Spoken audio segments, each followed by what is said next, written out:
الحمد للہ وحدہ والصلاة والسلام علی من لا نبی بعدہ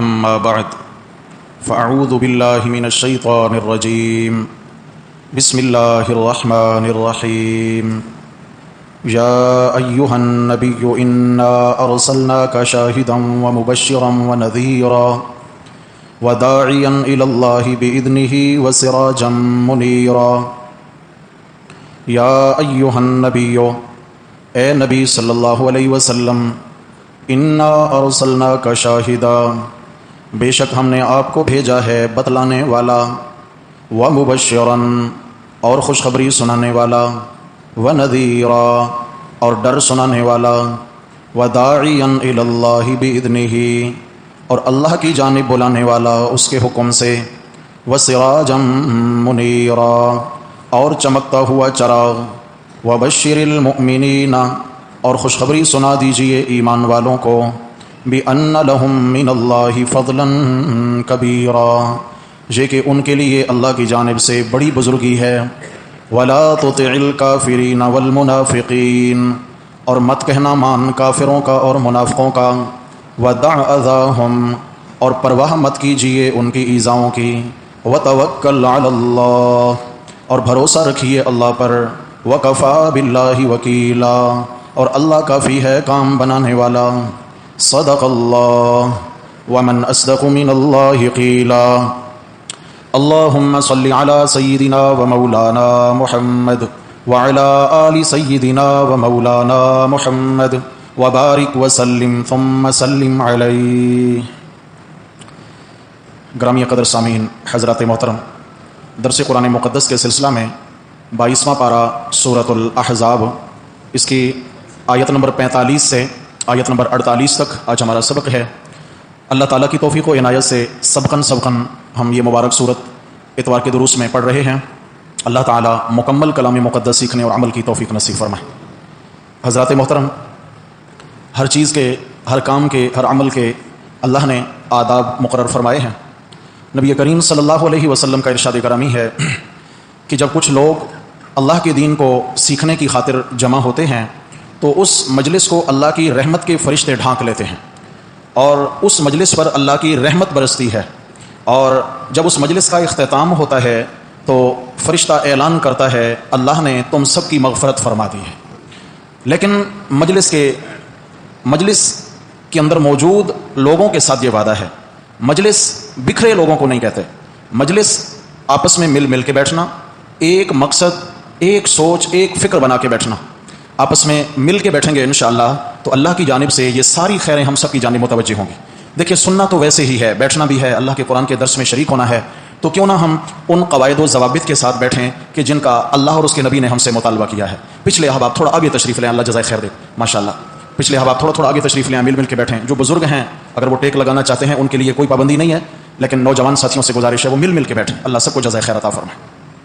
حضرات محترم، سورۃ الاحزاب میں آپ دوست اس کا عنوان سماعت فرما چکے ہیں کہ اس میں اللہ تبارک و تعالیٰ نے ایک دعویٰ بیان کیا ہے۔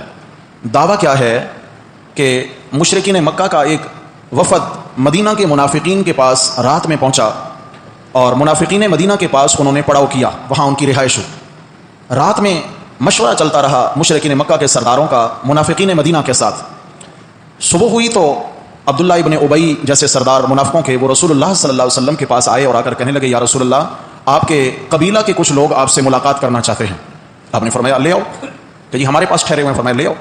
وہ آئے تو انہوں نے آ کر مطالبہ کیا، ساتھ منافقین بھی سفارشی بن کے آئے ان کے، آ کر کہتے ہیں جی دیکھیں ہم آپ کی ہر بات ماننے کے لیے تیار ہیں، آپ صرف اتنی ہماری بات رکھ لیں کہ جن ہستیوں کو ہم پکارتے ہیں، لات، منات، عزا، حبل، نائلہ، عیساف، دیگر ہمارے معبود ہیں، تو یہ ٹھیک ہے کر کچھ نہیں سکتے، کرنے والا اللہ ہے، بس اتنی بات آپ رکھ لیں کہ لوگ اتنی بات ہماری ماننے لگ جائیں کہ یہ کر نہیں سکتے، ہمیں اللہ سے کروا دیتے ہیں، ہمارے یہ سفارشی ہیں، ہم ان کو صرف سفارشی سمجھ کر پکارتے ہیں، اس سے زیادہ ہمارا اور کوئی مطالبہ نہیں آپ سے۔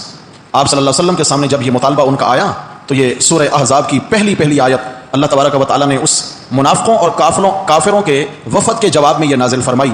اس میں کافر بھی آئے اور سفارشی بن کر منافقین آئے۔ فرمایا یا ایھا النبی اتق اللہ، اے نبی صلی اللہ علیہ وسلم اللہ سے ڈریے، کس سے؟ اللہ سے ڈریے. اتق اللہ, اللہ سے ڈرنا.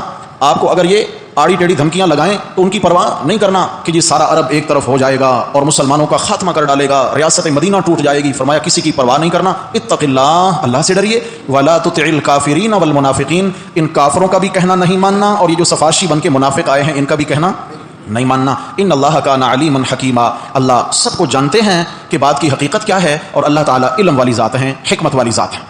جہاں تک یہ بات بیان ہو گئی, اس کے بعد اللہ تبارک و تعالیٰ نے اصلاً تو اسی عقیدے کا رد فرمایا ہے سورہ احزاب کے اندر کہ اللہ تعالیٰ کو زبردستی کوئی بھی منوا کر کام کرنے کی طاقت نہیں رکھتا. کوئی نہیں, ایسا کوئی نہیں ہے کہ مثال کے طور پر اگر کسی کے دل میں ہے کہ اللہ کسی کی محبت میں مجبور ہو جاتے ہیں تو نعوذ باللہ یہ تو اللہ کا عیب ہوگا. مجبور ہو جانا یہ عیب ہے, یہ کمزوری ہے, اور اللہ کسی کی محبت میں مجبور ہو جائیں یہ اللہ کو زیب دیتا نہیں ہے. لہٰذا ان کو صاف جواب دے دیا اور ساتھ ہی فرمایا کہ ما جعل اللہ لرجل من قلبین فی جوفہ. جیسے عربوں کے اندر یہ بات مشہور تھی کہ بہادر شخص کے سینے میں 2 دل ہوتے ہیں, اللہ فرماتے ہیں کسی شخص کے سینے میں ہم نے 2 دل نہیں رکھے. جس طرح کسی ایک سینے میں 2 دل جمع نہیں ہو سکتے, اس طرح ایک دل میں 2 عقیدے بھی جمع نہیں ہو سکتے. کہ میرے پیغمبر آپ اللہ کو بھی راضی کریں, مشرکین کو بھی راضی کریں, آپ اللہ تعالیٰ کے متعلق بھی وحدہ لا شریک ہونے کا عقیدہ رکھیں, اور پھر ادھر ان کے سفارشیوں کے طاقتور ہونے کا بھی عقیدہ رکھیں. یہ 2 عقیدے ایک دل میں جمع نہیں ہو سکتے. اس لیے اللہ کو جاننا ہے وحدہ لا شریک. یہ ایک دل ایک عقیدہ, یا اس میں ایمان رہے گا یا کفر رہے گا. تیسری بات, اس زمانے جاہلیت تھا تو یہ ایک تصور تھا کہ اگر کوئی شخص اپنی بیوی کو ماں کہہ دیتا کہ تو میرے لیے میری ماں جیسی ہے, تو وہ اس کو حقیقی ماں کا درجہ دیتا اور اس کے بعد اس کے ساتھ میاں بیوی کا رشتہ ختم ہوتا. اس کو بالکل ماں سمجھتا تھا. اللہ پاک نے سورت کے آغاز میں اس بات کا بھی رد فرمایا ہے, اس بات سے بھی اللہ نے منع فرمایا ہے. اول تو کوئی اپنی بیوی کو ماں کہے نہیں, لیکن فرمایا اگر کوئی کہہ بیٹھتا ہے وما جعل ازواجکم اللائی تظاہرون منہن امہاتکم, فرمایا جن کو ماں کہہ بیٹھتے ہو, کہنے سے کوئی ماں نہیں بن جاتی, کہنے سے کوئی دوسری عورت ماں نہیں بن جاتی. بیوی بیوی رہے گی, وہ ماں نہیں بن سکتی ہے. ایسے فرمایا کسی اور کا بیٹا تم نے گود لے کے پالا ہے, لے پالک ہے, گود لیا ہوا ہے, تو فرمایا وہ حقیقی اولاد تمہاری نہیں ہو سکتی. لہٰذا ان کو ان کے حقیقی والدین کی نسبت سے تم یاد کیا کرو, اپنی نسبت سے نہیں, ان کے حقیقی والدین کی نسبت سے. یا اللہ تو پھر وہ ہمارے رشتے میں کیا ہیں؟ فرمایا فَإِن لَمْ تَعْلَمُوا آبَاءَهُمْ فَإِخْوَانُكُمْ فِي الدِّينِ, وہ دین میں تمہارے بھائی ہیں, دین میں تمہارے کیا ہیں؟ بھائی ہیں. وَمَوَالِيكُمْ, تمہارے دوست ہیں, تمہارے اپنے ہیں, مگر بھائی کہو, دوست کہو, بیٹا اسی کا ہے جس کا وہ خون ہے. تو اس طریقے سے فرمایا جس طرح بیوی کو ماں کہنے سے ماں نہیں بن جاتی, کسی کی اولاد کو اپنی اولاد کہنے سے حقیقی اولاد نہیں بن جاتی, اسی طرح غیر اللہ کو شفیع غالب اور سفارشی کہنے سے وہ سفارشی نہیں بن جاتا. اس نظریے کا اللہ نے یہاں رد فرمایا.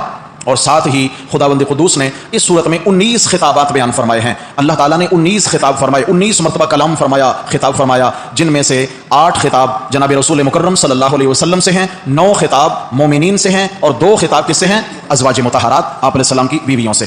اس آیت کریمہ کے اندر نبی پاک صلی اللہ علیہ وسلم کو 5واں خطاب ہو رہا ہے. کون سا جی؟ میرے بھائیو قرآن سیکھیے, قرآن سمجھیے. کوئی ایک مقام, ایک آیت بھی انشاءاللہ دل میں بیٹھ گئی, کام بن جائے گا انشاءاللہ. قرآن مقدس کو دل کی توجہ سے سنا کریں, اپنے ایمان کا حصہ سمجھ کے سنا کریں, اپنے ایمان کا محافظ سمجھیں اللہ کے قرآن کو. اور قرآن سے ایمان بنتا ہے, قرآن سے یقین بنتا ہے, قرآن سے اللہ تعالیٰ کے ساتھ تعلق بنتا ہے. یاد رکھیے, فرمایا یا ایھا النبی, اے نبی صلی اللہ علیہ وسلم. دیکھیں آپ علیہ السلام کو خطاب ہے, یہ 5واں خطاب. اے نبی صلی اللہ علیہ وسلم, انا ارسلناک شاہدا, ہم نے آپ کو بھیجا ہے شاہد بنا کر. ذرا بولیے گا معنی کیا؟ میں نے وہی لفظ دہرایا ہے, شاہد بنا کر. حضرت شیخ الہند رحمہ اللہ نے معنی کیا ہے شاہد بتانے والا. شاہد کا معنی بتانے والا, بیان کرنے والا, بتلانے والا, بیان کرنے والا, عیاں کرنے والا, کھولنے والا بات کو. ہم نے آپ کو شاہد بنایا ہے. وَمُبَشِّرًا, اور جب آپ بات کو بیان کریں گے کچھ ماننے والے ہوں گے, کچھ نہ ماننے والے ہوں گے. جو ماننے والے ہیں مبشرًا, ان کو جنت کی خوشخبری سنا دیجیے, اور جو نہیں مانتے نذیرًا, ان کو جہنم کا ڈراوا سنا دیجیے, ان کو دوزخ کے عذاب کا ڈراوا سنا دیجیے. ہم نے آپ کو بھیجا وَدَاعِيًا إِلَى اللَّهِ بِإِذْنِهِ. نمبر 4, ہم نے آپ کو اللہ کی جانب دعوت دینے والا, داعی بنا کر بھیجا ہے. داعیاً الی اللہ. حضرت عبداللہ ابن عباس رضی اللہ عنہ مانا کرتے ہیں داعیاً الی التوحید, اللہ کی توحید کی دعوت دینے والا پیغمبر بنا کر بھیجا ہے. لا الہ الا اللہ کا داعی بنا کر بھیجا ہے. وسراجا منیرا, اور ہم نے آپ کو چمکتا ہوا چراغ بنا کر بھیجا ہے. ایک صحابی نے دوسرے صحابی سے سوال کیا کہ نبی کریم صلی اللہ تعالی علیہ وسلم کی کون کون سی صفات ہیں جو تورات میں موجود تھیں. تورات کے اندر بھی آپ علیہ السلام کے کمالات موجود ہیں, پہلی آسمانی کتابوں میں آپ کے کمالات موجود ہیں.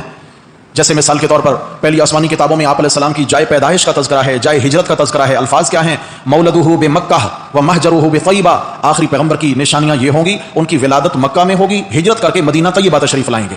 اس طریقے سے آپ علیہ السلام کی اور بھی کئی نشانیاں ہیں. تو دوسرے صحابی نے فرمایا یہ جو آیت ہے اس میں 5 آپ علیہ الصلوۃ والسلام کو جو 5واں خطاب ہے اور اس میں 5 کمالات بیان ہوئے، یہ 5 کمالات میرے نبی کے تورات کے اندر بھی موجود تھے.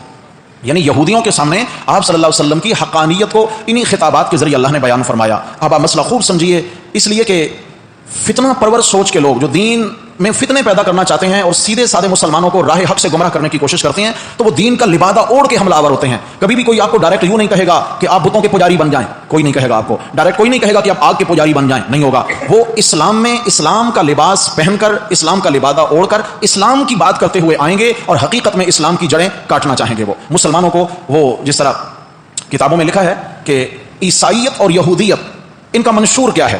منشور کیا ہے؟ یہودیت اور عیسائیت کا منشور علماء نے لکھا ہے کہ وہ ہمیں کافر نہیں بنانا چاہتے. وہ یہ نہیں کہتے کہ تم کافر بن جاؤ. ان کا منشور ہے کہ مسلمان کو مسلمان نہیں رہنے دینا. اسلام میں رہے مگر مسلمان، نام لے کہ میں مسلمان ہوں لیکن اس کے اندر سے اسلام ختم کر دو. نام بھلے لیتا رہے، ساری زندگی نعرے لگاتا رہے، پھر نعروں سے کام نہیں چلے گا. اس لیے میرے بھائیوں، اللہ سے ایمان کی سلامتی مانگنی ہے اور ساتھ جو دین کے نام پہ اٹھنے والے فتنے ان کو پہچاننا ہے. قرب قیامت ہے، فتنوں کا دور ہے. احادیث کی کتابوں میں کتاب الفتن کے نام سے کئی احادیث موجود ہیں. آپ علیہ الصلوۃ والسلام نے پیشین گوئیاں فرمائی ہیں. قرآن محفوظ کتاب ہے. قرآن کے الفاظ میں کسی کی طاقت نہیں ہے کوئی رد و بدل کر سکے. قرآن مجید کی ایک آیت کیا، ایک زبر زیر میں بھی کوئی تبدیلی کرنے کی طاقت، پکڑا جائے گا، فوری پکڑا جائے گا. تو اب قرآن میں تحریف کیسے ہو رہی ہے؟ مانوی اعتبار سے قرآن کے تراجم میں، قرآن کی تفسیر میں، قرآن کی جو تفصیلات ہیں ان کے اندر پھر تحریف ہو رہی ہے. پھر یعنی کہ چونکہ چنانچے میں جا کے بات خراب کی جاتی ہے. قرآن کے اصل الفاظ کو نہیں چھیڑتے. یہ ایک لفظ آیا یا ایھا النبی انا ارسلناک شاہدا. ہم چونکہ قرآن سمجھنے کے لیے بیٹھے ہیں تو سمجھنا ضروری ہے. اے نبی صلی اللہ علیہ وسلم، ہم نے آپ کو بھیجا ہے شاہد بنا کر. شاہد بنا کر مانا کیا کیا؟ بتلانے والا. کیا کرنے والا؟ حق بات بتانے والا، دین کے احکامات بتانے والا، شریعت کے مسائل بتانے والا، دین کی حقیقت بتانے والا. میرے پیغمبر آپ لوگوں کو کھرا دین بتائیے کہ میرے اللہ نے مجھے یوں بتایا، آگے بتائیے. جبریل نے یوں بتایا، آگے بتائیے. بتانے والا. ہمارے کچھ دوست اس کا معنی کر دیتے ہیں اور بلکہ کئی ترجمے بھی شائع ہو چکے ہیں. ان میں لکھا ہے کہ شاہدن کا معنی حاضر ناظر. حاضر ناظر. کنز الایمان، میں نام لے لوں آپ دیکھ لیجئے گا. کنز الایمان میں لکھنے والے نے لکھا انا ارسلناک شاہدن، میرے پیغمبر ہم نے آپ کو حاضر و ناظر بنا کر بھیجا ہے. کیا مطلب ہے؟ آپ ہر وقت، ہر کہیں، ہر کسی کے ساتھ حاضر بھی ہیں اور ناظر دیکھ بھی رہے ہیں. آپ ساری امت کو دیکھ بھی رہے ہیں اور موجود بھی ہیں. ایمان سے بتائیے، ہر وقت ہر کسی کے پاس موجود ہونا، ہر وقت ہر کسی کو دیکھنا، یہ کس کی شان ہے؟ بولیے. اچھا، اور ادھر ہمارا ایمان کیا ہے کہ اللہ وحدہ لا شریک ہے. یہ صفت میرے اللہ کی ہے، تو میرے اللہ کی صفت میں کوئی نبی، ولی، پیر، پیغمبر، فرشتہ، جن، بھوت شریک ہو سکتے نہیں ہے. ہر وقت ہر کسی کو دیکھنا، یہ کس کی شان ہے؟ اللہ کی شان ہے. یہ میرے اللہ کی شان ہے. مگر صاحب نے مانا کیا کیا؟ انا ارسلناک شاہدن، میرے پیغمبر ہم نے آپ کو حاضر ناظر بنا کر بھیجا ہے. آپ ہر وقت ہر کہیں موجود ہیں. اور آج اہل بدعت کا یہ عقیدہ ہے کہ ہماری محفل ہو رہی ہے، اس میں ایک کرسی لگاؤ، سفید چادر ڈلی ہوئی ہے. کیوں جی؟ یہاں آپ صلی اللہ علیہ وسلم کی روح تشریف فرما ہے. یہاں آپ صلی اللہ علیہ وسلم ہماری مجلس سے مولود میں آئے ہوئے ہیں. تو میرے بھائیوں، پھر ایک تقاضا یہ ہے، قرآن کا حکم ہے کہ لا ترفعوا اصواتکم فوق صوت النبی. نبی صلی اللہ علیہ وسلم جہاں موجود ہوں وہاں اونچی آواز میں بات کرنے کی اجازت نہیں ہے. اس لیے کہ اونچی آواز سے اگر بات کریں گے ان تحبط اعمالکم، تمہارے سارے اعمال تباہ کر دیے جائیں گے، اعمال ضائع ہو جائیں گے. ساؤنڈ کی آواز کیسی ہوتی ہے؟ نعت خوانی ہو رہی ہے، ساؤنڈ سسٹم لگا ہوا ہے، ہلا گلا ہو رہی ہے. ایمان سے بتائیں میرے نبی کی آواز سے اونچی آواز ہوئی کہ نہیں ہوئی؟ آپ صلی اللہ علیہ وسلم ویسے بھی اونچی آواز کو پسند نہیں فرماتے تھے. آپ صلی اللہ تعالی علیہ وسلم گفتگو فرماتے نہ بالکل دبی آواز میں اور نہ چلا کر، میانہ روی سے، جتنا ضرورت ہو تاکہ اگلا بندہ بات کا مفہوم اچھے سے سمجھ جائے. بڑا مجمع ہوتا تو با آواز بلند گفتگو فرماتے تھے. کم لوگ ہوتے تو اس مجمع کے لحاظ سے آپ صلی اللہ علیہ وسلم گفتگو فرمایا کرتے تھے. ویسے بھی چلانا، چیخنا، ہلا گلا کرنا، قرآن کہتا ہے ان انکر الاصوات لصوت الحمیر، آوازوں میں سب سے بری آواز گدھے کی آواز ہے. اور چلا چلا کر باتیں کرنے والوں کو گدھے سے تشبیہ دی ہے قرآن نے. گدھے سے تشبیہ دی اس لیے کہ یہ اخلاق سے بھی گری ہوئی حرکت ہے، انسان ایذا پہنچائے. بس اوقات آپ نے دیکھا ہوگا فون سن رہے ہیں ایک صاحب جی، فون سن رہے ہیں، اتنا شور مچا رہے ہیں، اتنا شور مچا رہے ہیں کہ مطلب قریب والے لوگ پریشان ہو جاتے ہیں. بھائی آپ نے اس کو سنانا ہے، آواز آپ کو اتنی پہنچے گی جتنا کہ اس سسٹم سے ہو کر کے جا رہی ہے. چلانے سے تو بات نہیں بنتی. یہ چلانا اسلام کے مزاج کے خلاف. واپس آئیے، نبی کریم صلی اللہ تعالی علیہ وسلم ہر وقت ہر کہیں موجود ہیں یا اللہ ہر وقت ہر کہیں موجود ہے؟ ہم نے، ہمارے دوستوں نے معنی کر دیا اس آیت کا. شاہد کا معنی حاضر ناظر، اور میں نے حضرت شیخ الہند کا معنی بتایا. شاہد کا معنی بتانے والا. کیا معنی کیا؟ میرے پیغمبر آپ دین کی باتیں بتانے والے بن کر آئے ہیں. بتانے والا. کہتے ہیں جی نہیں، شاہد کہتے ہیں حاضر ناظر کو، اور حاضر ناظر کے لیے ایک معنی یہ بھی کر دیا جاتا ہے کہ آپ صلی اللہ علیہ وسلم شاہد ہیں، یعنی گواہ ہیں، گواہ، شاہد کا معنی گواہ بھی کر دیا جاتا ہے. تو گواہ کا پاس موجود ہونا ضروری ہے. آپ علیہ السلام کو اللہ نے امت پر گواہ بنا کر بھیجا ہے، تو گواہ تب بنے گا کہ وہ آنکھوں سے دیکھے گا. بھائی کوئی بھی کورٹ کچہری میں گواہ پیش ہوتا ہے تو اس سے جج کیا سوال کرتا ہے؟ آپ نے آنکھوں سے دیکھا؟ جو ہوا کہتا ہے جی میں وہاں موقع پہ موجود تھا، تو کیا ہے میں نے یہ وقوع دیکھا، تو اس کی گواہی قبول ہوتی ہے. اگر وہ کہے میں موقع پہ موجود نہیں تھا، گواہی قبول ہوگی؟ جی، جبکہ یہ اصول نہیں ہے، بالکل بھی یہ شریعت کا یہ اصول نہیں ہے. گواہ کے لیے موجود ہونا ضروری نہیں ہے، یاد رکھنا. گواہ کے لیے موقع پر موجود ہونا ضروری، یہ قرآن کی آیت ہے. اللہ کا قرآن خود اس بات کی تفصیل بیان کرتا ہے. آپ نے واقعہ سنا ہے حضرت یوسف علیہ الصلوۃ والسلام کا، کہ حضرت یوسف علیہ الصلوۃ والسلام کو عزیز مصر کی بیوی نے بہلا کر اپنے دام میں اتارنے کی کوشش کی، اور حضرت یوسف علیہ الصلوۃ والسلام کی عزت کے سلسلے میں اس نے حملہ آور ہونے کی کوشش کی. حضرت یوسف علیہ الصلوۃ والسلام کو پہلے اس نے اپنے انداز سے زیر کرنا چاہا. اللہ کے پیغمبر نے جب زلیخا کی طرف آنکھ اٹھا کے بھی نہ دیکھا تو اس نے پھر جبر کا طریقہ اختیار کیا. کمرے میں داخل ہوئی اور کمرے کا دروازہ بند کروا دیا، اور حضرت یوسف علیہ الصلوۃ والسلام کو زبردستی گناہ کی دعوت دینے لگی ہے. یہ قرآن بیان کر رہا ہے، سورہ یوسف ہے 12واں پارہ، یہ بیان کر رہی. حضرت یوسف علیہ الصلوۃ والسلام نے فرمایا قال معاذ اللہ، اللہ کی پناہ، میں ایسا گناہ نہیں کر سکتا ہوں. انہ ربی احسن مثواي، میرے اللہ نے میرا بہت عمدہ ٹھکانہ بنایا ہے، میں اپنے رب کا نافرمان کیسے بن جاؤں؟ اس کی اس نعمت کی ناقدری میں کیوں کروں؟ میں یہ گناہ نہیں کروں گا. تو وہاں سے وہ چلے، واستبق الباب، دونوں بڑھے دروازے کی جانب. استبقا، یوسف آگے زلیخا پیچھے. یوسف علیہ الصلوۃ والسلام اپنی عزت بچانے کے لیے بھاگ رہے ہیں، اور زلیخا عزت پہ حملہ آور ہونے کے لیے دوڑ لگا رہی ہے. بالآخر زلیخا نے ہاتھ ڈالا، پیچھے کرتے میں ہاتھ پڑا اور یوسف علیہ السلام کا کرتا پھٹ گیا. آپ کو واقعہ یاد ہے؟ کرتا پھٹ گیا، یہ قرآن بتا رہا ہے. وقدت قمیصہ من دبر، پیچھے سے ان کا کرتا پھاڑ ڈالا. دروازے پہ پہنچے، والف یا سیدہا لدى الباب، دونوں نے جا کر دیکھا کہ زلیخا کا شوہر دروازے پہ پہنچ چکا ہے، مین گیٹ پہ پہنچ چکا ہے گھر کے. یہ کمرے سے نکل کے بھاگ رہے ہیں. جو ہی وہاں پہنچے تو عورت کی مکاری سے اللہ محفوظ فرمائے. یہ قرآن بیان کر رہا ہے، یہ قرآن بتا رہا ہے. مکاری، جس کی محبت میں مری جا رہی تھی، اب اسی اپنے محبوب کو پھنسانے کے لیے ہر حربہ استعمال کر لیا.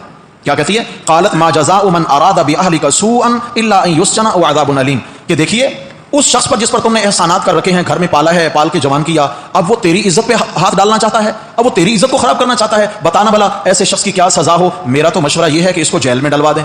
فوری تشکیل بھی کر دی آگے کہ تیرے ذہن میں اگر سزا نہ آئے تو میں مشورہ دیتی ہوں جیل میں ڈلوا دے، او عذاب علیم، یا اس کو ایسی شدید سزا دیجیے تاکہ آئندہ یہ ایسی حرکت نہ کرے. اب عزیز مصر حیران ہے کہ یوسف کی آنکھ میں تو اتنا حیا دیکھا میں نے، یوسف سے ایسا کام ممکن ہی نہیں، اور یہ بھاگ رہے ہیں. آخر کچھ وقوع ہے تو صحیح. حضرت یوسف علیہ الصلوۃ والسلام کی طرف عزیز مصر نے دیکھا، کیا ماجرا ہے؟ اللہ کے پیغمبر نے ایک ہی جملہ کہا، زیادہ نہیں. قال ہی راودتنی عن نفسی، اسی نے مجھے ورغلانے کی کوشش کی ہے، بس میرا اس میں کوئی قصور نہیں ہے، جو کچھ ہے اس کا کیا دھرا ہے. اس کے بعد خاموش. اب پھڈا ہو گیا. وہ کہتی ہے نہیں ان کا قصور ہے، یہ کہتے ہیں نہیں ان کا قصور ہے. فیصلہ کیسے ہوگا؟ تو قرآن کہتا ہے وَشَهِدَ شَاهِدٌ مِّنْ أَهْلِهَا، شاہد کا لفظ آ گیا. وَشَهِدَ شَاهِدٌ مِّنْ أَهْلِهَا، گواہی دی ایک گواہی دینے والے نے. کس نے گواہی دی؟ گواہی دینے، بتلایا ایک بتلانے والے نے، گواہی دی ایک گواہی دینے والے نے. یہاں مختلف اقوال ہیں. بعض علماء کا خیال ہے کہ وہ دودھ پیتا بچہ تھا جس نے گواہی دی، لیکن اکثر مفسرین نے راجح جس بات کو لکھا وہ بچہ نہیں تھا، وہ عزیز مصر اس وزیر خزانہ کا قریبی رشتہ دار، زلیخا کا قریبی رشتہ دار اور ان کا مشیر خاص بھی تھا، سمجھدار آدمی تھا. رجل شاب، جوان آدمی تھا. اور ایک روایت میں آتا ہے کہ زلیخا کا چچا زاد بھائی تھا، ویسے بھی گھر کا بندہ. اب یہ ساتھ ساتھ آ رہا ہے، وزیر خزانہ کے دروازے پہ ملاقات ہو گئی. ویسے عقل کی بات ہے، یہ بچہ تھا تو بچہ دروازے پہ کیا کر رہا تھا؟ عزیز مصر کسی کے بچے کو اٹھائے پھرتے تھے کیا؟ وہ بچہ کہاں سے آ گیا؟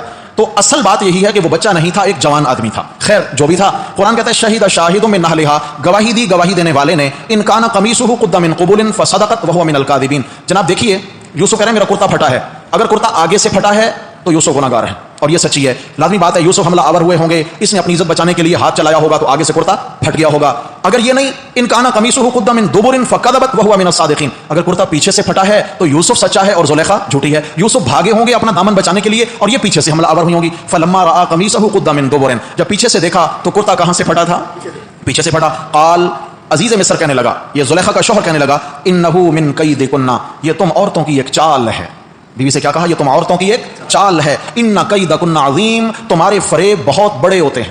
کہتے ہیں نا ہتھیلی پہ سرسوں اگانا، مرد کو ایسے انگلیوں پہ نچا لینا، ایسے گھما دینا، اس کا دماغ ایسے پلٹ دینا کہ مرد سوچتا رہ جاتا ہے کہ مجھے کہاں سے گھمایا گیا، یہ کیسے معاملہ ہو گیا. اللہ تعالیٰ مرد کو بھی عورت کو بھی اپنا خوف نصیب فرمائے.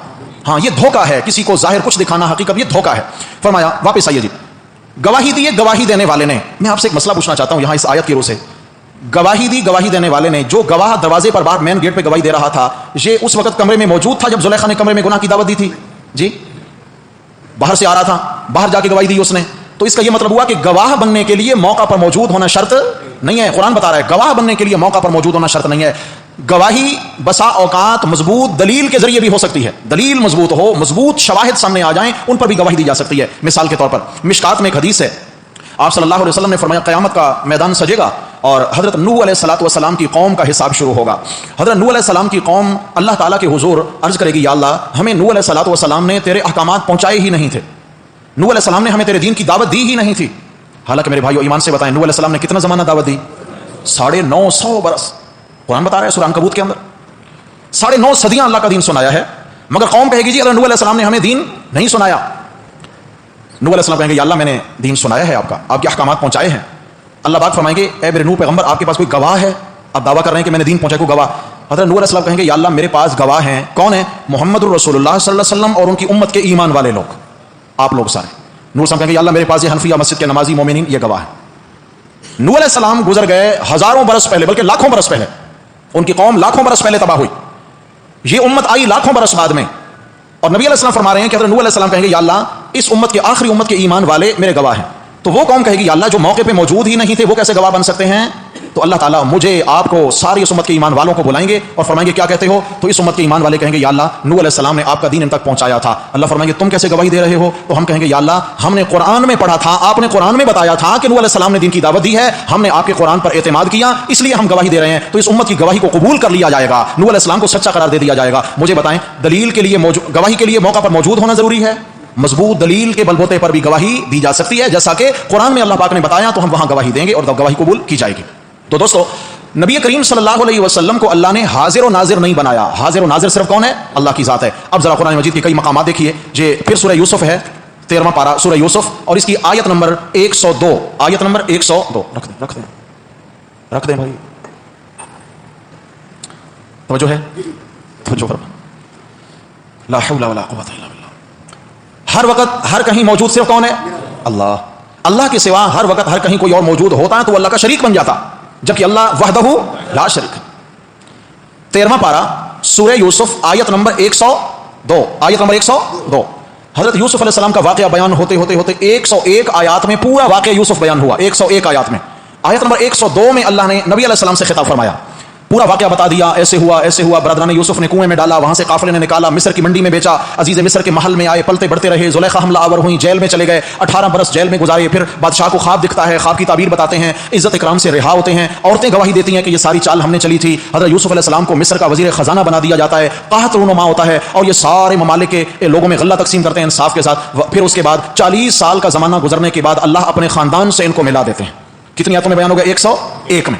102 پہ آ کر میرے رب نے فرمایا ذالک, جاگنا بھائی, ذالک من انباء الغیب, میرے پیغمبر یہ کچھ خبریں ہیں غیب کی. یہ خبریں کیا ہیں؟ یعنی نبی علیہ الصلوۃ والسلام کے زمانہ سے پہلے کا واقعہ نا, بہت پہلے, ہزاروں سال پہلے کا. تو یہ خبریں ہیں کس کی؟ غیب کی. آپ کو کیسے پتا چلا؟ نوحیہ الیک, ہم ان کو آپ کی جانب وحی کرتے ہیں. ہم نے قرآن میں آپ کو بتایا, جبریل قرآن لے کر آئے تو آپ کو پتا چلا, اس سے پہلے آپ کو اس واقعہ کا علم نہیں تھا. نوحیہ الیک. اب اگلے الفاظ, ایک تو اس آیت نے بتا دیا کہ آپ عالم الغیب نہیں ہیں, غیب جاننے والا کون ہے؟ اللہ. وما کنت لدیہم اذ اجمعوا امرہم, میرے پیغمبر ما کنت لدیہم, آپ اس وقت وہاں موجود نہیں تھے. مانا دیکھ رہے ہیں نمبر 102 کا, آپ اس وقت وہاں موجود نہیں تھے. ما کنت لدیہم, کب؟ اذ اجمعوا امرہم, جو اپنے کام کے معاملے میں مشورہ کر رہے تھے برادران یوسف کہ یوسف کو قتل کریں یا کنویں میں پھینک دیں, کیا کریں. جب وہ مشورے کر رہے تھے تو آپ وہاں موجود نہیں تھے. وہم یمکرون, اور وہ فریب کر رہے تھے, مکر کر رہے تھے, آپ وہاں موجود. قرآن نے واضح بتا دیا کہ یوسف علیہ السلام کے زمانہ میں ان تمام حالات کے وقت آپ ان کے پاس موجود نہیں تھے. نہ آپ حاضر تھے, نہ ناظر تھے, نہ عالم الغیب تھے, بلکہ یہ واقعہ آپ کو کس نے بتایا؟ اللہ عالم الغیب اور حاضر ناظر نے, جو اللہ اپنی آنکھوں سے یہ واقعہ دیکھ رہے تھے. تو میرے بھائیو, قصہ یوسف علیہ السلام کا نتیجہ کیا نکلا کہ میرے پیارے نبی حاضر و ناظر ہر وقت ہر کہیں موجود نہیں ہے. اس طرح ہم چلے تیسرے پارہ کے اندر. یہ تیسرا پارہ سورہ آل عمران. سورہ آل عمران کے اندر بھی اللہ تبارک و تعالیٰ نے عجیب انداز سے یہ مسئلہ بیان فرمایا ہے. حضرت بی بی مریم علیہ صلوات اللہ پیدا ہوئیں, بی بی مریم پیدا ہوئیں, اور ان کے والد تو پہلے ہی فوت ہو چکے تھے. ابھی ماں کے پیٹ میں تھیں کہ اماں نے منت مان لی, جیسے اسی تیسرے پارے کی آیت نمبر 35 میں آ رہا ہے. منت مان لی حضرت عمران کی اہلیہ نے کہ میرے پیٹ میں جو بچہ ہے اس کو میں اللہ کے دین کے لیے آزاد کروں گی, اس سے اپنا کوئی کام نہیں لوں گی. جب یہ پیدا ہوئیں تو بچی ہیں, منت مانی تھی کہ بچہ ہوگا. اللہ تعالیٰ نے منت قبول فرما لی, فرمایا کہ بیت المقدس مسجد اقصی میں رہنے والے علماء بھی ہیں اور حضرت زکریا علیہ السلام پیغمبر بھی ہیں، ان میں سے کسی کے سپرد کر دیں، وہ اس بچی کی تربیت کریں گے اور اس کے بعد آگے میں اللہ اس سے کام لوں گا۔ اب سب کہنے لگے اس کی تربیت میں کروں گا، پھڈا ہو گیا۔ حضرت زکریا علیہ السلام کہتے ہیں بھائی تمہارا حق نہیں ہے، میں اس بچی کا خالو ہوں، میری یہ رشتہ دار ہے قریبی، میرا حق ہے، پھر میں اللہ کا پیغمبر بھی ہوں، میرا حق ہے کہ اس بچی کی تربیت میں کروں۔ نہیں جی، کوئی نہ مانے۔ اللہ پاک نے فرمایا میرے پیغمبر قرآن اندازی کرواتے ہیں، قرآن میں جس کا نام نکلے گا وہی مریم کی تربیت کرے گا۔ اب جناب قرآن اندازی ہوئی، اور قرآن اندازی کیسے ہوئی کہ جن قلموں سے تم تورات لکھتے ہو، اللہ کی کتاب لکھتے ہو، جن قلموں سے، یہ مقدس قلمیں ہیں، ان قلموں کو ندی میں پھینکنا ہے، جو قلمیں پانی کے بہاؤ کے ساتھ بہہ کر چلی جائیں گی وہ قرآن میں ناکام ہو جائیں گے، اور جن کی قلمیں واپس یعنی الٹ سائڈ پہ چل پڑیں گی، پانی کی مخالف سمت چل پڑیں گی، تو قرآن اس کے حق میں نکلے گا۔ یہ بڑی عجیب بات ہے، پانی کے بہاؤ کی سمت میں جانا تو بنتا ہے، الٹ سمت جانا تو نہیں بنتا۔ قلمیں ڈالی، جو قلم پھینکے بہ کے نکل جائے، جو پھینکے نکل جائیں۔ حضرت زکریا علیہ الصلوۃ والسلام نے اپنی قلم ڈالی اور وہ پانی کے الٹی سمت چلنے لگی، قرآن ان کا نکل آیا، بچی کو لیا اپنے حجرے میں لے گئے، ان کے گھر بچی کی خالہ بھی تھیں، وہ تربیت کرنے لگے۔ اب ذرا خیال، میرے رب نے یہ واقعہ سنا کر آپ صلی اللہ علیہ وسلم کو پورا ماجرا بتایا، اور پھر کیا فرمایا؟ فرمایا ذالک من انباء الغیب، میرے پیغمبر یہ جو واقعہ ہے یہ بھی غیب کی کچھ خبریں ہیں، غیب کی یعنی آپ کے زمانے سے پہلے کا واقعہ ہے۔ ذالک من انباء الغیب، یہ غیب کی خبریں ہیں، نوحیہ الیک، ہم ان خبروں کو آپ کی جانب وحی کر رہے ہیں۔ کیا کر رہے ہیں؟ پتہ کیسے چلا؟ وحی کے ذریعے۔ اللہ نے نہ بتایا تو پتہ نہیں چلا، اللہ نے وحی کر دی تو پتہ چل گیا۔ جو عالم الغیب ہوتا ہے اس کو وحی کی ضرورت ہوتی ہے، بتانے کی ضرورت ہوتی ہے کہ مجھے کوئی بتائے تو پتہ چلے؟ نہیں۔ اب اگلا جملہ سنیے گا، وما كنت لديهم اذ يلقون اقلامهم، اور آپ ان کے پاس موجود نہیں تھے جب وہ اپنی قلمیں پھینک رہے تھے، یلقون اقلامهم، جب وہ اپنی قلمیں پھینک رہے تھے، آپ اس وقت ان کے پاس موجود، واضح لفظ آ گیا، آپ نہ حاضر تھے نہ ناظر تھے، نہ موجود تھے نہ دیکھ رہے تھے۔ کب؟ فرمایا ایہم یکفل مریم، کلمے کیوں ڈال رہے تھے کہ کون تربیت کرے مریم کی۔ وما كنت لديهم اذ يختصمون، میرے پیغمبر آپ اس وقت بھی موجود نہیں تھے جب وہ جھگڑا کر رہے تھے، جب ان کے بیچ جھگڑا ہو رہا تھا کہ مریم کی تربیت کون کرے۔ فرمایا اس تربیت کے جھگڑے کے وقت بھی آپ موجود نہیں تھے۔ پھر پتہ کیسے چلا؟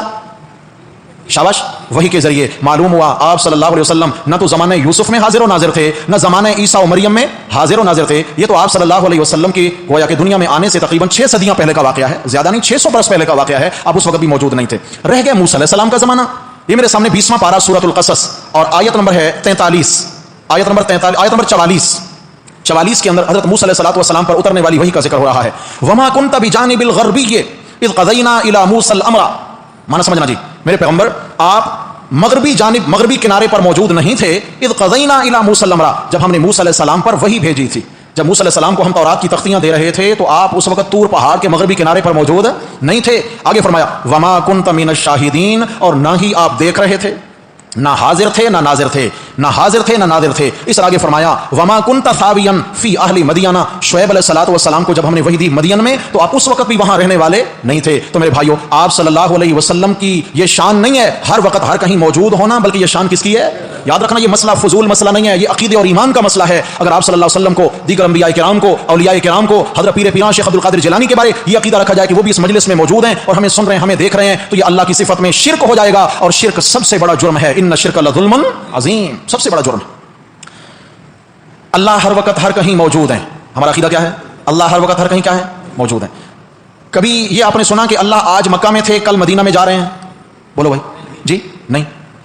نبی کریم صلی اللہ علیہ وسلم نے زمانے نبوی کے 13 برس مکہ میں گزارے، اور 13 برس نبوت کے زمانہ کے گزار کر ہجرت کر کے کہاں جا رہے ہیں؟ بولو، مدینہ جا رہے ہیں۔ تو معلوم ہوا کہ آپ صلی اللہ علیہ وسلم مکہ میں ہیں تو مدینہ میں نہیں ہے، مدینہ میں چلے گئے تو مکہ میں نہیں ہے۔ پھر قرآن کی صورتوں کی تقسیم دیکھیں، کچھ مکی صورتیں ہیں اور کچھ مدنی صورتیں ہیں۔ ہجرت سے پہلے جو قرآن اترا وہ مکی بنتا گیا، ہجرت کے بعد جو قرآن اترا وہ مدنی بنتا گیا۔ معلوم ہوا کہ جس کو ہجرت کی ضرورت پڑے وہ ہر وقت موجود نہیں ہوتے۔ اگر آپ علیہ السلام کے حاضر و ناظر ہونے کا عقیدہ رکھا جائے تو ہجرت کا انکار آئے گا، قرآن کی آیات کا انکار آئے گا۔ آپ علیہ السلام معراج پہ تشریف لے گئے، مکہ سے یعنی حرم سے مسجد اقصی سے پہلا آسمان، دوسرا، تیسرا، چوتھا، پانچواں، چھٹا، ساتواں، سدرۃ المنتہا، اس سے اوپر جہاں تک اللہ نے چاہا لے گئے، جہاں تک اللہ نے چاہا۔ واللہ عالم کتنی بلندیاں نصیب ہوں۔ معراج ہوا، سبحان الذی اسری بعبدہ لیلا من المسجد الحرام الی المسجد الاقصی، یہ معراج کا واقعہ بیان ہو رہا، 27ویں پارے میں بھی ہو رہا۔ آپ صلی اللہ علیہ وسلم اگر مکہ میں تھے اور ہر کہیں حاضر و ناظر تھے تو پھر 7 آسمانوں پر بھی تھے، سدرۃ المنتہا پر بھی تھے، مدینہ میں تھے، مسجد اقصی میں بھی تھے، تو آپ علیہ السلام کا معراج بنتا ہے۔ اللہ جیسے آسمانوں پر ہیں، اللہ یوں زمینوں پر بھی ہیں۔ اللہ تبارک و تعالیٰ کو آنے جانے کی ضرورت نہیں ہے، وہ ہر وقت ہر کسی کے حالات کا مشاہدہ فرما رہے ہیں۔ آپ صلی اللہ علیہ وسلم کے ہر وقت ہر کہیں موجود ہونے کا عقیدہ رکھا جائے تو میرے بھائیوں معراج کے مبارک سفر کا انکار آئے گا۔ اور نمازیں کون سے سفر میں ملی ہیں؟ بولیے، معراج میں نمازیں ملی ہیں۔ اگر معراج کا انکار کرتے ہیں تو نمازوں کا انکار ہوتا ہے، نمازوں کا انکار ہوتا ہے تو اسلام کے پلڑے میں بچتا کچھ نہیں ہے۔ تو اس لیے عقیدہ یہ رکھیے کہ اللہ حاضر و ناظر نے اپنے پیغمبر کو بلایا، وہاں بلایا جہاں آپ پہلے موجود نہیں تھے۔ یہ ایمان کا مسئلہ ہے، یاد رکھیں۔ یہ میرے سامنے 28واں پارہ ہے۔ 28ویں پارہ میں بڑی عجیب آیت ہے، سورت کا نام سورہ مجادلہ، سورہ مجادلہ آیت نمبر 7 سورہ مجادلہ۔ فرمایا اعوذ باللہ من الشیطان الرجیم الم ترى، کیا تو نے دیکھا نہیں، آخر میں شبہوں کا جواب دوں گا اس آیت کے بعد۔ الم ترى، کیا تو نے دیکھا نہیں، ان اللہ یعلم ما فی السماوات وما فی الارض، کہ اللہ تعالیٰ ہر اس چیز کو جانتے ہیں جو آسمانوں میں ہے جو زمینوں میں ہے، ہر چیز کو جاننے والا کون؟ اللہ۔ آگے فرمایا اللہ کے علم کی مثال یہ ہے، ما یکون من نجوا ثلاثۃ الا هو رابعهم، جب یہ تین لوگ الگ تھلگ بیٹھ کر مشورہ کرتے ہیں کہ کوئی نہیں سن رہا، نجوا سرگوشی کرتے ہیں، کانا پھوسی کرتے ہیں، تین لوگ، فرمایا الا هو رابعهم، ان کے ساتھ چوتھا میں اللہ ہوتا ہوں۔ چوتھا کون ہوتا ہے؟ اللہ۔ ولا خمسۃ، اور پانچ ہوتے ہیں، الا هو سادسهم، جب یہ پانچ لوگ مشورہ کرتے ہیں تو چھٹا کون ہوتا ہے؟ اللہ۔ خیال، تین ہے تو چوتھا اللہ، پانچ ہے تو چھٹا اللہ۔ آگے فرمایا ولا ادنا من ذالک ولا اکثر، نہ اس سے کم نہ اس سے زیادہ۔ جواب آ گیا، نہ اس سے کم نہ اس سے، یعنی تین یہ ہو گئے، چوتھا میں اللہ ہو گیا، باقی کوئی اور حاضر و ناظر نہیں ہوتا ہے۔ یہ پانچ ہو گئے، چھٹا میں اللہ، تو کوئی اور حاضر و ناظر نہیں ہوتا۔ اگلے الفاظ ہیں، فرمایا الا هو معهم اینما کانوا، یہ جہاں بھی چلے جائیں اللہ ان کے ساتھ ساتھ ہیں۔ الا هو معهم، وہی ان کے ساتھ ہے، اینما کانوا، یہ جہاں بھی چلے جائیں۔ تو میرے بھائیو، ہر وقت ہر کہیں موجود ہونا کس کی شان ہے؟ ہر وقت ہر کسی کے متعلق علم رکھنا کس کی شان ہے؟ اگر انبیاء اولیاء کے بارے یہی شان کا عقیدہ رکھ لیا تو اللہ کی صفت میں شرک ہوا کہ نہ ہوا؟ ایمان کا ستیہ ناس ہو گیا، ایمان ضائع ہو گیا۔ اب آپ سمجھیے، ایک سوال ہے، آپ نے بھی سنا ہوگا، بڑا شبہ ہے۔ ہمارے دوست بیان کرتے ہیں کہ قبر میں جب کسی شخص کو رکھا جاتا ہے تو فرشتے آتے ہیں اور سوال کرتے ہیں۔ سوال کتنے ہیں جی؟ 3۔ من ربوں کا، تیرا رب کون ہے؟ من نبیوں کا، تیرا نبی کون ہے؟ ما دینوں کا، تیرا دین کیا ہے؟ کہتے ہیں کہ جب اسے فرشتہ سوال کرتا ہے من نبیوں کا، تیرا نبی کون ہے، تو ہمارے دوست کہتے ہیں اس وقت نبی علیہ السلام اس کی قبر میں تشریف لے آتے ہیں۔ بھائی سمجھیے، یوں حقیقت نہیں ہے، خیال کرنا، یوں حقیقت نہیں ہے۔ دوستوں کا دعویٰ یہ ہے کہ جب فرشتہ سوال کرتا ہے تو نبی علیہ السلام اس کی قبر میں موجود ہوتے ہیں سامنے، تو پھر فرشتہ کہتا ہے ما تقول فی حق ھذا الرجل، اس ہستی کے بارے تیرا کیا خیال ہے، اس ہستی کے بارے تیرا کیا خیال ہے؟ تو وہ جواب دیتا ہے یا نہیں دیتا، جیسے بھی۔ تو ہمارے دوستوں نے کہا کہ دیکھیں نبی علیہ الصلوۃ والسلام ہر قبر میں موجود ہوتے ہیں، حاضر و ناظر ہوتے ہیں۔ دوستوں پہلی بات تو یہ ہے کہ ہر ایک کی قبر میں تشریف لانا یہ میرے پیارے نبی صلی اللہ علیہ وسلم کی ذات کی شان نہیں ہے۔ قبر میں آنا میرے نبی کی ذات کی شان نہیں ہے۔ باقی یہ جو حدیث کے الفاظ ہیں کہ ما تقول فی حق ھذا الرجل، ھذا کا معنی یہ اس ہستی کے بارے تیرا کیا خیال ہے، فرشتہ پوچھ رہا ہے، تو یہ سے کون مراد ہے؟ پھر میرے بھائیو، اسے کہا جاتا ہے ماذا فی الذہن، جو تذکرہ کسی کا چل رہا وہ وہاں موجود نہیں ہے، تذکرہ چل رہا، آپ کہتے ہیں اچھا اس کے متعلق آپ کا کیا خیال ہے؟ مثال کے طور پر کوئی آپ سے سوال کرے شاعر مشرق کون ہیں، آپ کیا کہیں گے؟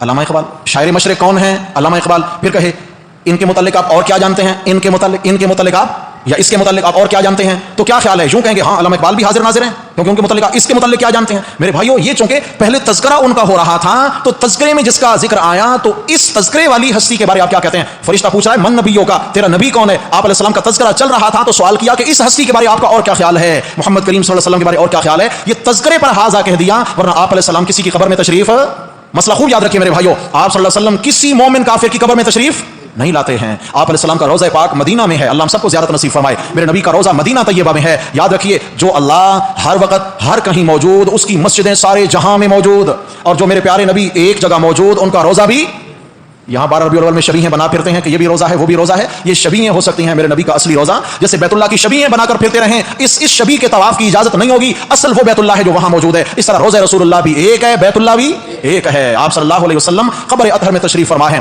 آپ نے فرمایا انا سید ولد آدم، میں آدم کی اولاد میں سردار ہوں، اللہ نے مجھے سردار بنایا آدم کی اولاد کا، سب سے پہلا میں شخص ہوں گا، انا اول من ينشق القبر، سب سے پہلے اللہ میری قبر کو کھولیں گے اور سب سے پہلے قبر میں سے میں باہر آؤں گا دن قیامت کے، سب سے پہلے میری قبر کھولے گی اور میں باہر آؤں گا۔ ابو بکر و عمر باہر آئیں گے، حضرت عیسیٰ علیہ السلام باہر آئیں گے، پھر آپ علیہ السلام اپنے وزیرین کو لے کر جنت البقیع میں تشریف لائیں گے، جنت البقیع کے مومنین یہ باہر تشریف لائیں گے۔ جنت البقیع میں 10,000 صحابہ دفن ہیں، کتنے؟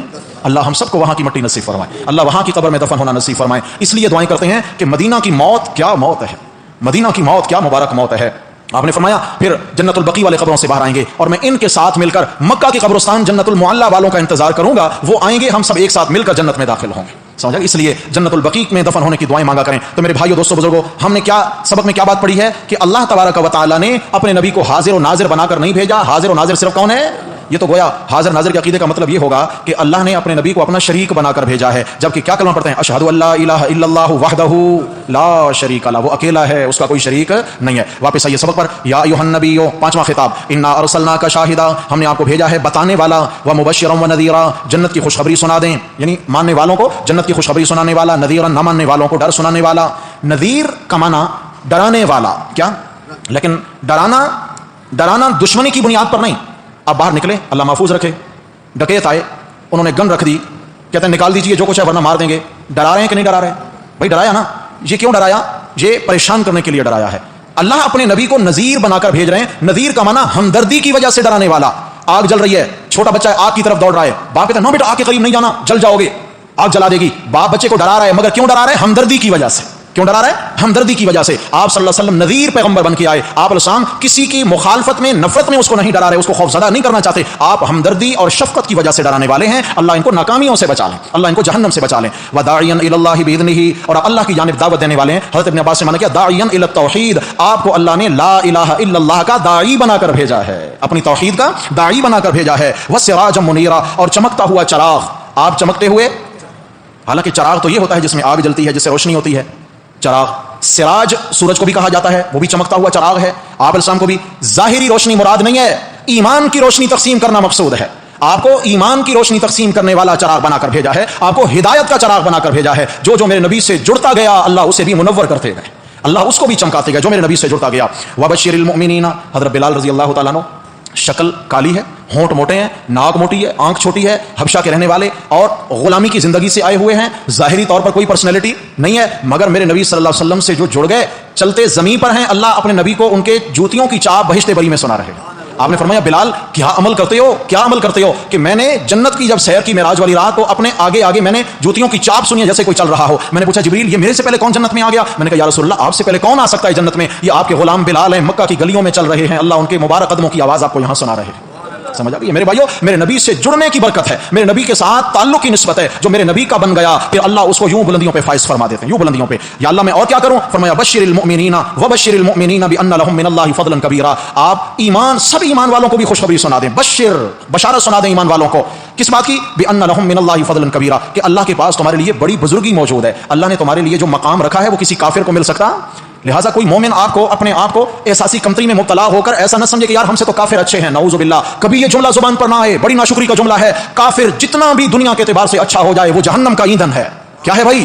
وہ جہنم کا ایندھن ہے. وہ کافر اگر کفر پہ مر گیا وہ اچھا نہیں ہے، اور مومن جتنا بھی گناہ گار ہو کے جائے گا بالآخر اس کا ایمان اس کو جنت تک پہنچا دے گا، بالآخر یہ جنت کا باسی ہو جائے گا. تو میرے بھائیو، ایمان والوں کے لیے اللہ کے ہاں بڑی بزرگی ہے. میرے پیغمبر آخر میں فرمایا، میں آپ کو پھر حکم دیتا ہوں، وہی آیت، وہی انداز جو سورہ احزاب کی پہلی آیت میں تھا، یہاں بھی فرمایا ولا تطع الکافرین والمنافقین. میرے پیغمبر کافروں اور منافقوں کی ایک نہیں ماننی. آپ نے کافروں اور منافقوں کی کیا مطلب ہے؟ کافر کہیں گے کہ جی کچھ ہماری مان لو، مل جل کے گزارا کریں، مل جل کے ہم ایک ہی شہر رہیں، ہم تمہاری لاج رکھیں تم ہماری رکھو. میرے پیغمبر لا تطع، آپ نے کافروں منافقوں کی ایک بات بھی دین کے معاملے میں نہیں ماننی، نہیں ماننی. یا اللہ مجھے وہ تکلیفیں پہنچائیں گے، میرے خلاف پراپیگنڈا کریں گے، الزام تراشیاں ہوں گی. فرمایا ودع اذاہم، ان کی جو قولی الزام تراشیاں ہوں گی، جو آپ پر کیچڑ اچھالیں گے، دع اذاہم. میرے پیغمبر ان کی ایذاؤں کی پرواہ مت کرنا. انداز دیکھیں، آپ دین سناتے جائیں، قرآن سناتے جائیں، شریعت کے احکام پہنچاتے جائیں. باقی کافرین اور منافقین ان کا کام ہی ہے آپ کو گرانا. وہ تو لازمی بات ہے، جو کسی کے قد تک نہیں پہنچ سکتا وہ اس کے قدموں تلے زمین کھودنا شروع کر دیتا ہے کہ اس کو گراؤں. قد تک تو پہنچنا ممکن ہے، زمین کھودو، اس کو گراؤ. میرے پیغمبر یہ جتنا زمین کھودیں گے، گڑا کھودیں گے، گڑے میں یہ خود گریں گے. دع اذاہم، آپ ان کی ایذاؤں کی پرواہ نہ کریں. وتوکل علی اللہ، اور کس پہ بھروسہ رکھیں؟ ہاں، اللہ نے توحید کی نعمت عطا فرمائی، اپنے پیارے نبی کی سنت کی نعمت عطا فرمائی، لا الہ الا اللہ کی توفیق عطا فرمائی، ایمان دیا، قرآن دیا، سنت دی، شریعت دی. تو میرے بھائیو، لازمی بات ہے کفر کو بھی آپ کھٹکیں گے، منافقت کو بھی آپ کھٹکیں گے. کھٹکتا ہے تو کھٹکتا رہے. دع اذاہم، وہ جتنے منصوبے سازیاں کر لیں آپ کا کچھ نہیں بگاڑ سکتے. کیوں؟ وتوکل علی اللہ، آپ کا بھروسہ کس پر ہے؟ اللہ پر بھروسہ ہے. اللہ کے لیے کریں، شرط یہ ہے اللہ کے لیے. آج ایک صبح حدیث پڑھی، عجیب بات آپ کے ساتھ شیئر کر دیتا ہوں. نبی کریم صلی اللہ علیہ وسلم نے یہ واقعہ بتایا ہے، حضرت موسیٰ علیہ السلام کے زمانہ کا واقعہ ہے، اور میرے اور آپ کے لیے عبرت ہے. میرے بھائیو خیال کرنا، جو دین کا کام کرنے والے احباب ہیں، کم زاویے میں، وسیع زاویے میں، کوئی بھی، اللہ کچھ بھی دین کا کام لے رہے ہیں، بہت خطرے میں ہیں. سب دین کا کام کرنے والے بہت خطرے میں ہیں، دیندار بہت خطرے میں. اس پر کبھی انشاءاللہ تفصیلی بات کروں گا اس عنوان پہ کہ اللہ ہمارا دین، ہمارا ایمان محفوظ فرما لیں. شیطان دشمن ہے، آپ علیہ السلام نے فرمایا کہ موسیٰ علیہ السلام کے زمانہ میں ایک شخص تھا، موسیٰ علیہ السلام کے ساتھ ساتھ رہتا تھا. اللہ کے نبی جہاں جاتے یہ ساتھ ہے، جہاں دین کی دعوت دے رہے ہیں یہ ساتھ تائید کر رہا ہے، ساتھ آئی، جدھر جا رہے ہیں حضرت میں آپ کے ساتھ چلوں گا، میں آپ کے ساتھ چلوں گا. موسیٰ علیہ الصلوۃ والسلام اس کو بہت مخلص کارکن سمجھتے تھے، میرا بہت مخلص کارکن ہے، میرا ساتھی ہے، جس گشت میں جا رہے ہیں، جہاں دین کی دعوت دینے جا رہے ہیں، جہاں جہاد کا میدان ہے، ساتھ ساتھ. کچھ دنوں سے وہ شخص غائب ہے، نظر نہیں آیا. حضرت موسیٰ علیہ السلام نے ساتھیوں سے پوچھا بھائی کہاں ہے وہ شخص جو فلاں شخص ہمارے ساتھ ساتھ رہتا تھا، کافی دن ہو گئے نہیں دیکھا. تو کسی مجمع سے کسی نے بتایا کہ حضرت میں نے اس کو بڑی عبرتناک حالت میں دیکھا ہے، بڑی عبرتناک حالت میں دیکھا ہے. کیا عبرتناک حالت تھی؟ کہ حضرت فلاں جنگل کے فلاں علاقے میں، یعنی جنگل کے فلاں حصے میں نے اس کو دیکھا ہے، سارا بدن اس کا انسانوں والا ہے، شکل اس کی اللہ نے خنزیر والی بنا دی. صحیح حدیث کے الفاظ ہیں، یاد رکھیے. میں نے کہا دیندار خطرے میں ہے، خیال کیجیے. شکل اس کی اللہ نے خنزیر والی بنا دی اور وہ چیخ چلا رہا ہے. حضرت موسیٰ علیہ السلام نے فرمایا ہمیں لے چلو اس کے پاس. اللہ کے کلیم پیغمبر گئے، جا کر یہ حالت دیکھی کہ اس کا چہرہ خنزیر والا، پورا بدن انسانوں والا. پہچان گئے وہی شخص ہے. اللہ کے کلیم پیغمبر نے 2 رکعت ادا فرمائی، اللہ سے دعا کرنے لگے میرے اللہ یہ میرا ساتھی تھا، میرے ساتھ ساتھ رہتا تھا، میری تائید کرتا تھا، ہم اسے مخلص سمجھتے تھے، یا اللہ اسے کوئی قصور ہو گیا ہے، آپ ناراض ہو گئے اور اس کو آپ نے عبرتناک شکل میں ڈھال دیا. میرے اللہ میری دعا قبول فرمائیں اور اپنی رحمت سے اس کو معاف فرما دیں، دوبارہ انسانوں کی شکل میں لے آئیں. اللہ رب العزت نے وہی کی اور جواب دیا میرے کلیم پیغمبر آپ دعا کریں، میرے تمام انبیاء پلٹ آئیں اور اس کے لیے دعائیں کریں، تمام ملائکہ اس کے لیے دعا کریں، تمام انسان اس کے حق میں دعا کریں، میں ان کی دعائیں قبول نہیں کروں گا اس شخص کے حق میں، اسی طرح ذلت کی موت اس کو ماروں گا. یا اللہ یہ تو بتا دیں اس کا قصور کیا ہے، اس نے قصور کیا کیا؟ تو اللہ رب العزت نے فرمایا میرے کلیم پیغمبر یہ اتنا بڑا قصور والا شخص ہے کہ آپ کو دکھتا تھا یہ دیندار ہے، یہ دین کے نام پر اپنی عزت کا متلاشی تھا، یہ دین کے نام پر دنیا کا طلبگار تھا. دین کے نام پر یعنی کام دین کا کرتا ہے، طلب دنیا کی ہے. کام دین کا کرتا ہے اور اپنی حیثیت لوگوں کے سامنے رکھنا کہ لوگ میری واہ واہ کریں، لوگ مجھے واہ واہ کہیں، بڑا جناب علی تقوی والا ہے، بڑا دیندار ہے، بڑا فکر والا ہے. جو شخص اللہ رب العزت نے کیا وہی کی میرے کلیم پیغمبر، جو شخص میرے دین کا نام استعمال کر کے دنیا کا مفاد حاصل کرنا چاہے گا، میں اللہ اس کی عبرت کے لیے میں نے اس کو خنزیر کی شکل دے دی. عبرت کی یہ تو اللہ کے نبی صلی اللہ علیہ وسلم کی دعاؤں کی برکت ہے کہ اللہ نے اس امت کے گناہگاروں کی شکلیں نہیں بدلی ہیں، نہیں تو پتہ نہیں آج کیا ہوتا میرے بھائیوں، پتہ نہیں آج کیا ہوتا. اس لیے جتنے دین کے کسی بھی شعبے میں کام کرنے والے احباب ہیں، خدا کا واسطہ دیتا ہوں اپنے نیتوں کو درست کر لیں، صرف اللہ کی رضا مقصود ہو، میرا اللہ راضی ہو جائے. پتہ نہیں کتنی زندگی باقی ہے، جتنے لمحات دین کی بات نصیب ہو صرف اس فکر سے ہو کہ اللہ میری بھی اصلاح کر دیں، اللہ دوسروں کی بھی اصلاح کر دیں، اللہ اس کی برکت سے میری بھی بخشش فرما دے، دوسروں کی بھی بخشش فرما دیں. اگر اپنا جتھا اپنی پارٹی مضبوط کرنا مقصود ہو، اپنی ذات کو چمکانا مقصود ہو، تو یاد رکھنا اللہ تعالیٰ ایسا ذلیل و رسوا کریں گے کہ انسان کی سمجھ میں بھی بات پھر نہیں آئے گی. کوشش کرنی چاہیے، نہیں کرنی چاہیے بھائی. نیتوں پہ محنت کریں، اپنی نیتوں پہ محنت کریں، چھوڑ دیں دوسروں کی جانب انگلیاں اٹھانا. اپنی نیت کو روزانہ چیک کریں کہ میری نیت کیسی ہے. اگر کہیں پر کوئی دنیاوی مقصد یا مفاد آ گیا تباہی ہو جائے گی. دعا ہے اللہ جل جلالہ مجھے آپ کو اپنا خاص قرب نصیب فرمائیں. اس آیت میں فرمایا وتوکل علی اللہ، دین کا کام کرو، کسی کی ایذاؤں کی پرواہ نہ کرو اور بھروسہ کس پہ رکھو؟ اللہ پہ بھروسہ رکھو. نتیجہ کیا نکلے گا؟ اللہ اکیلا نہیں چھوڑیں گے. وکفا باللہ وکیلا، اللہ بہتر ہے کام بنانے والا، تیرے سارے کام اللہ خود سنوار دیں گے. اقول قولی ھذا استغفر اللہ.